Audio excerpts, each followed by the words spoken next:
Spoilers may be about the place. That's right lads, we are back once again to see how Jack Deth has been getting on. This time in the 4th Trancers movie film called Trancers 4, Jack of Swords. Yes, that is the actual title of this film. Just unreal. And believe it or not, we have one more Jack Deth film to go after this one, as it was shot back to back with Trancers 5, Sudden Death. This was truly the Avengers Infinity War and Endgame of its time. But for now, we are going to focus on the 4th film as we head back down the line to find out how in the name of Christ this film got a title like Jack of Swords. You're knocking at death's door and I got the goddamn key. Trancers 4, Jack of Swords. Our movie film begins with that feckin' castle. Wait a second, who got Dungeons and Dragons in me Trancers movie film? Anyway, some lad has drawn an unreal pic of Jack Deth and tells us the movie film is about to start. Now it begins. We find Jack Deth coming back from a mission. He's basically a full-on time cop now. He asks Harris here, who was in Trancers 3 for those who have forgotten, where Rains and Alice are, but it turns out they aren't in this film. That probably means they couldn't afford them in the budget. Harris asks where Sharky Boy is from the 3rd film, but it looks like he too suffered from budget cuts. The poor lad is dushed. Which kind of sucks, as he looked pretty cool in part 3, but I guess he cost too much. Jack is demanding to see Alice, but it turns out Harris has been having a spot of riding with her. Jack is understandably upset about this. You son of a bitch. He tells Harris to feck off and heads off for a drink. Where of course he meets a random Bure at the bar called Lyra and he tries it on with her. Hi. Jack Deth. You're kidding. Your name isn't really Jack Deth. No, but in my line of work, I don't think anyone would take Maurice Death seriously. He ends up bushing the face off this random lad, who interrupts them and leaves the Bure by herself. Clearly Jack has lost some of his moves in this film, as he'd be shifting the face off her otherwise. The next day Jack goes to the council office, and Jesus Christ, who does he run into but the Bure from the bar? It turns out she's basically Jack's Q from James Bond, and is here to give him new equipment. She gives him a new long second watch that can now be used as many times as he likes. That seems a bit OP to me, but fuck it. This is the 4th one of these films, so we might as well go fucking daft. She also gives him this random blade that cuts through everything and gives him this really big gun, the RBG. It's not that big. It's not the size that matters, Jack. It's how you use it. Now, I always said that Jack Deth was smooth as fuck, but he's kind of a prick in this one. You know what your problem is? You're going to tell me, right? Your problem is that you're a beautiful woman. You're too smart for your own good. You got a body that won't quit and unfortunately a mouth to match. You might want to be a little less smart sometimes. Jesus Christ, Jack. You'd be cancelled for talking to a woman like that now. Anyway, Jack leaves Lyra and heads off to Harris for his next mission, where he hops in this time machine yoke that looks like a feckin' space alien helmet or something. I mean, just look at that weird thing. What the hell is it? Anyway, as he heads back down the line, he gets attacked by a feckin' monster. Sullen light. Shit. Jack? Which causes Jack to go way off course. He ends up crashing and then watches the stupid monster just burn to death. Not knowing where the feck he is, Deth just wanders off, but then whips out his gun when he hears some Bure having the sex. Wait, my mistake. No, she's actually being attacked by a Trancer lad. Jack tries to shoot this lad with the worst sounding gun I have ever heard. Jesus Christ, that just runs through you. Anyway, it does fuck all to that lad, so Jack just legs it. Some hero he is. The Trancer catches up to him and kicks the crap out of him. But then, in a very confusing way, he dies by falling on a branch? I think that's what happened. Jesus, that was terribly shot. Over at this castle, some lad called Lord Caliban is sucking this one dry. Here, look, I'm not making this dirty. That's what he's actually doing. Himself and this Lucius lad are chatting about that guy Jack killed. Caliban here knows something is up. You'll find, my dear Lucius, that death can come in the most unexpected manner. Oh, get it? 'Cause like Jack's last name is Deth? Unreal joke from the big man. Anyway, Jack must somehow have invisibility powers in this film, because I have no idea how this random lad doesn't see him sneak onto his cart. Like, come on to fuck!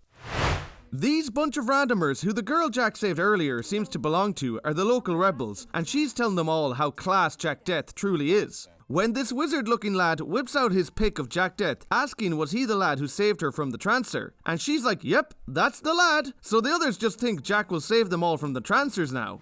Meanwhile, back in town, Jack is once again getting bushed by some of the noble Trancer lads. He has seriously been getting his ass handed to him in this film the whole time. He does end up noticing that they have no reflection in water, so the Trancers in this film are now basically energy vampires instead of being zombies like in the previous 3 films. Okay, I guess you gotta mix it up a bit. Anyway, Jack manages to beat these guys off and then just legs it away. And he gets chased again. But this time he manages to escape on a horse, but takes a feckin' arrow to the arm. Back in the castle, Caliban is pissed that Jack is out there causing trouble, as it's his son's rebirth day. Whatever the feck that is. So Caliban demands that Jack be captured to put a stop to his divilment. Later on, we meet Caliban's son Prospero, who clearly from the head on him is going to end up being a good lad. Jack meanwhile has passed out in the middle of the woods and is soon taken in by this random lad Sebastian, who informs Jack that he's on a different planet altogether and that the nobles came one night to drain everyone dry in order to keep their Trancer side at bay. So I guess these lads are just super Trancer energy vampire lads? The lore of these films never makes any sense. It turns out these lads actually don't have to kill people. They can just drain a tiny teeny weeny little bit of life force from people, but they often end up losing control and end up killing people. The greedy fuckers. Back at Castle, Caliban I guess, as no one has named it yet, the Trancy boys are having themselves a party. But Caliban tells everyone to wish from his perch up top. Look at the state of that, the head in him. Anyway, it's Prospero's rebirth day, and his Owlad wants to make sure it all goes well. And what is a rebirth day? Well, it's when Trancers basically go through puberty for their powers and have to suck on some neck. But Caliban puts it a very different way. The need for meat. This suddenly seems like a very different type of film. They bring in a bunch of women for Prospero to choose from, and Caliban tells him any one of these Bures will kill to be a piece of meat for him. This film is so weird. Prospero picks one of the women, but can't perform in front of an audience, and storms off, but bumps into this Bure, who I think is one of the rebels? I don't know, they have had like one scene. But these two lock eyes, and it looks like they both like what they see. But after Prospero leaves, a messenger comes in to inform Caliban about something. Back at Sebastian's house, we find out that the rebels are called tunnel rats. Oh, cause that's very menacing. Jack wants to find them, but Sebastian wants him to stay. What the fuck's wrong with you? It turns out Owl Sabby here is a damn traitor and has sold Jack out to Caliban. But Jack takes Sabby hostage, thinking he can use him to escape. But Caliban just kills Sebastian. Well, good enough for him, the prick. It looks like Jack is fucked, but remember, he has got his long second watch to use. But it turns out it's feckin' bust, and it seems to only slow down time for him. Ah, so I guess all his gadgets are broken in this world. Kind of makes getting them a bit pointless, doesn't it?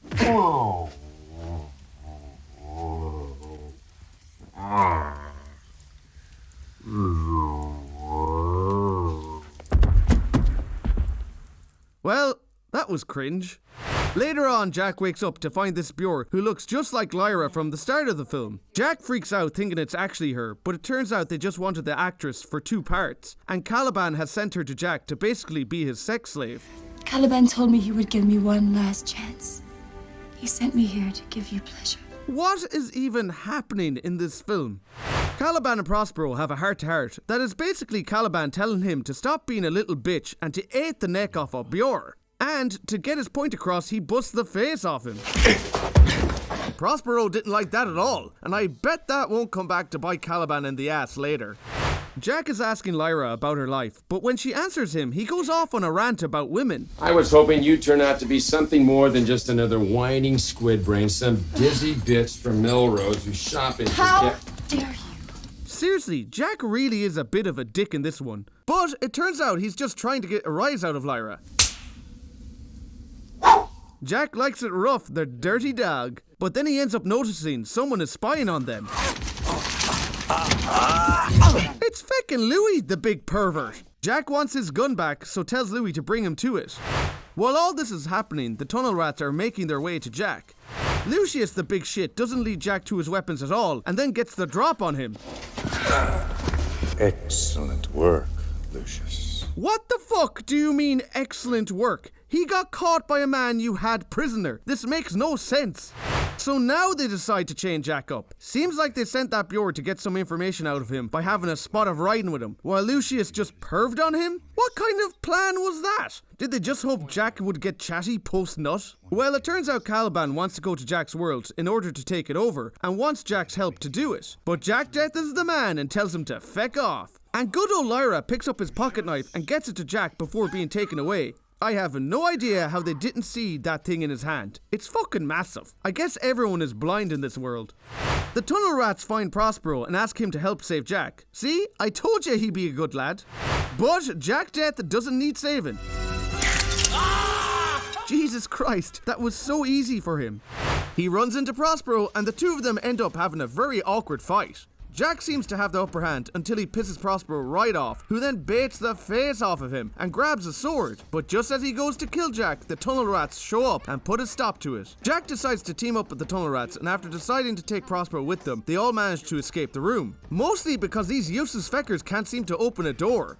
A while later, Jack meets the weird wizard lad who tells him that his drawings are his destiny.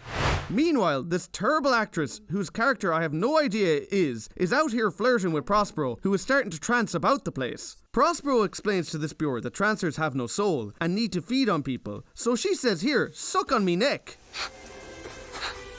And of course, Jack and this random lad come across them and think he's trying to dust her. But Prospero's owl lad senses start to tingle and he's like, "Fuck, the owl lad is coming." My father approaches, I sense it. So Jack heads off to lead the rebels in a fight against the nobles. And these super strong noble lads start to get killed so easily, it's just embarrassing. But this random Trancer one ends up killing the wizard. But then she also gets killed by the rebel Bjorn, who then displays unreal acting. I'm going to give you the fair fight you never gave my husband. You bastard. Jesus Christ, she's shocking bad. Poor Prospero comes across Caliban, who is happy that he sucked on a Bjorn's neck. But then they get into a bit of a fight that Caliban wins so easily. But little does Caliban know that his next challenger is about to appear. Your heart's not in this, boy. Mine is. Where the fuck did he even come from? Was he just on the floor? Wait a second. We could see him crawling into the fucking shot. Oh, Jesus Christ. This film is unreal. Anyway, back at the rebels' base, poor owl Louis is getting his head butched by Charlene, the tunnel rat Bjorn. Yep, I've learnt her name. But Louis runs off and then she gives chase and somehow manages to fall into a trap. Meanwhile, Jack is having a sword fight with Caliban. I guess you can call it that. It's shocking bad. Why did he just do that weird spin move? Anyway, what does Jack Deth do when he starts to lose a fight? That's right, he just legs it away. Over in the other fight, Lucius goes in for the soul-sucking shift on the Bjorn, but Prospero shows up and tells him she's his woman and only he can suck on her neck. But being the useless idiot he is, he ends up getting battered. And this random rebel lad cuts down Charlene, who has to come to Prospero's rescue by cutting poor Louis' face, who then legs it away. Hey, he stole Jack's move. Meanwhile, Jack is running away like the coward he is and has climbed up on a bunch of rocks that look like the drawing the wizard showed him. Caliban then shows up with Lyra and is going to kill her, but then, out of nowhere, the son from the feckin' Teletubbies shows up. Who the fuck even is that in the sky? Is it the wizard? I haven't a clue. Well, Caliban didn't count on Jack shooting his gun into the sky and having these terrible special effects just magically teleport him behind him. You're knocking at death's door and I got the goddamn key. Not his best one-liner, but he got the job done. Prospero and Charlene show up to see Caliban become #dushed. But the story isn't dushed yet. It's not over yet. I'm still stuck here with no way home. Yep, Jack, that's because we got a whole other movie film to get to, but for now, the movie film is dushed. Lads, I honestly can't believe I'm talking about a fourth feckin' Trancers film, but I guess you never know where your life is going to take you. much like Jack Deth in this film. So let's start with the good in this. Now, while I'm not a fan of how Jack is kind of a prick in this one, I do have to say Tim Thomerson is clearly still enjoying his time playing the character and having a bit of crack with this one. He probably read the script for it and said, medieval Trancers. Alright, fuck it, let's just have some fun with this one. And I do think the medieval setting isn't the worst. I mean, this is a B-movie, so the only options were probably do this or put Jack Deth in fecken space. And you can just tell Charles Band seen Army of Darkness and said, yep, I'm making this, but with Jack Deth. While it's nowhere near as good as that film, it still has a certain charm to it, with Jack being a fish out of water and trying to figure out what the hell is going on. It's still full of B-movie cheese after all. And Caliban is probably the most interesting and well-acted villain we have had in this series yet. This lad just has a head on him to play an evil wizard-like character, and his voice suits a B-movie villain down to the ground. Besides that, there isn't a huge amount of positives to say about this film, so let's move on to the bad. No Trancers main music theme. That is a crime. I really like the soundtrack to the first few Trancers, so it's a shame that they didn't use it in this one. And like I said earlier, it is very weird in this film how Jack Deth is way more of a prick in this film than he was in the first three. Sure, he'd say some odd stuff before, but in this one he comes across as very sexist at times. That's not the Deth I want. And look lads, I know this is a B-movie, so it's going to happen, but Jesus Christ, a ton of the acting in this is terrible. Especially from that Shailene Bjor. I think the bad acting might be the worst yet in this one. I guess that comes with being the fourth in a series though, and the budget's getting less and less as it goes on. Throughout the course of the film, a bunch of stuff just randomly seems to happen for no reason, like the monster being in the back of the machine at the start, which I know Harris kind of mentions about their kind, but this is still very silly. Also, the story has clearly been split into two films, as this thing just abruptly ends out of nowhere, and Jack is still stuck on that planet. I'm also a bit confused by the ending, as why does Jack's gun suddenly work now, and he can shoot electric or something up into the sky? It all doesn't make any sense, and I'm pretty sure it's not explained. It's just weird. The whole film's plot is weird. The fight scenes in this are shocking bad as well. I know they probably didn't have enough time to train for it, but Christ lads, you could have done better than this. Trancers 4 Jack of Swords. Seriously, that is such a bizarre title. Isn't the best film in the Trancers series, or a film that I would recommend to anyone who isn't a fan of B-movies, but it's still an okay watch and a bit of fun. So I give Trancers 4 Jack of Swords 1.5 out of 5 horshes. So what do you think of Trancers 4 Jack of Swords? Do you think it's another fun adventure with Jack Deth, or should this series have ended at part 3? Let me know in the comments below, and I'll see you next time when we horsh into another movie film.